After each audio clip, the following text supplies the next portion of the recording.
ایک وقت کی بات ہے کہ ایک جنگل میں بندروں کا جھنڈ رہا کرتا تھا۔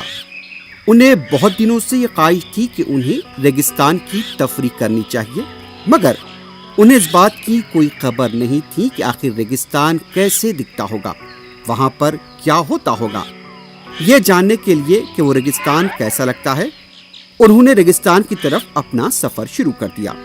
پورا جھنڈ اس سفر میں شامل تھا۔ دن بھر چلنے کے بعد تھکے ہارے بندر ندی کے کنارے آ کر رک گئے۔ بندر جہاں رکے وہ ندی سوکھی پڑی تھی۔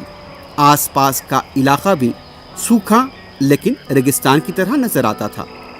بندروں نے ندی اور اس کے آس پاس کے علاقے کو دیکھ کر یہ سوچ لیا کہ کہیں ہم ریگستان تو نہیں پہنچ گئے، لیکن پھر بھی وہ اصلی ریگستان کی طرف چل پڑے۔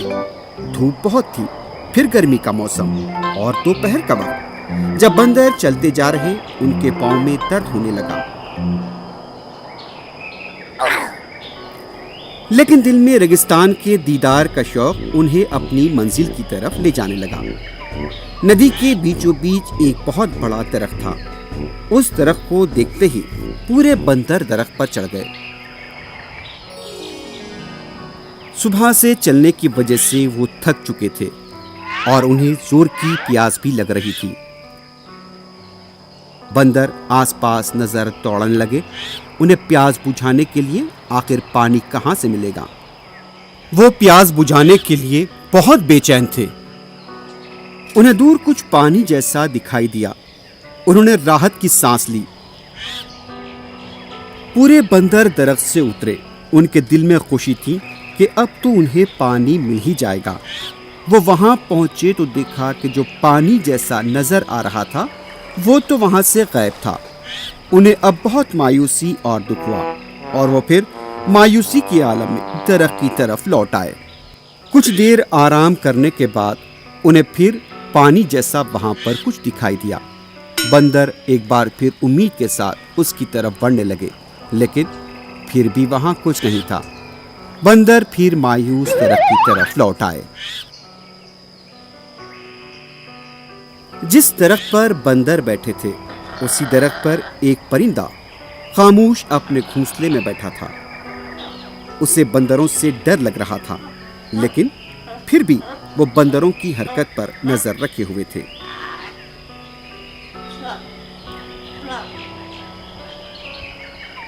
بندروں کو مایوس دیکھ کر پرندے نے ان کی مدد کرنے کا فیصلہ کیا۔ پرندہ اپنے گھونسلے سے نکل آیا اور بندروں سے بات کرنے لگا۔ اس نے کہا، دوستو، میں سب کچھ دیکھ رہا تھا۔ میں آپ کی مدد کرنا چاہتا ہوں۔ بنا پانی کے بہت تکلیف ہوتی ہے، یہ میں بھی جانتا ہوں۔ پاس میں ایک ندی ہے، وہاں پر بہت پانی ہے۔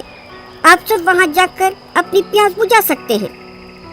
بندر تیار ہو گئے۔ پرندہ آگے اڑ رہا تھا اور بندر اس کے پیچھے جا رہے تھے۔ کچھ ہی دیر میں پرندہ بندروں کو ندی کے کنارے لے آیا۔ ندی میں اتر کر بندروں نے اپنی پیاس بجھائی اور پانی میں کھیلتے ہوئے خوب مزہ کیا۔ تھوڑی دیر بعد پرندے نے بندروں سے پوچھا، دوستو، آپ نے اپنی پیاس بجھا دی؟ بندروں کے جھنڈ میں سے ایک بندر کو غصہ آ گیا، کیونکہ پرندے کو ندی کے بارے میں پہلے سے پتا تھا، لیکن اس نے انہیں نہیں بتایا۔ پانی پینے کے لیے بہت دور سے چل کر آئے ہیں، تم نے ہمیں نظر انداز کر دیا، پہلے نہیں بتایا۔ پرندہ بندر کی نیت کو بھانپ گیا اور اب سمجھ گیا کہ کچھ غلط ہونے والا ہے۔ ہم بھوکے پیاسے پانی کے لیے اتنا انتظار کر رہے تھے، تم نے ہمیں دیکھا بھی لیکن خاموش تھے۔ بندر غصے میں آ گیا اور اس کی آنکھوں میں خون سوار ہو گیا اور اس نے پرندے کو چبا کر کھا لیا۔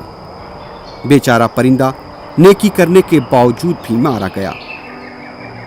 اس کہانی سے یہ سبق ملتا ہے کہ ہمیں برے لوگوں کی مدد نہیں کرنی چاہیے، کیونکہ اس سے ہمیں نقصان ہوگا۔ Hi kids! Hope you like the video. Subscribe for more videos. Visit us in Facebook and Twitter. Thank you. Bye bye.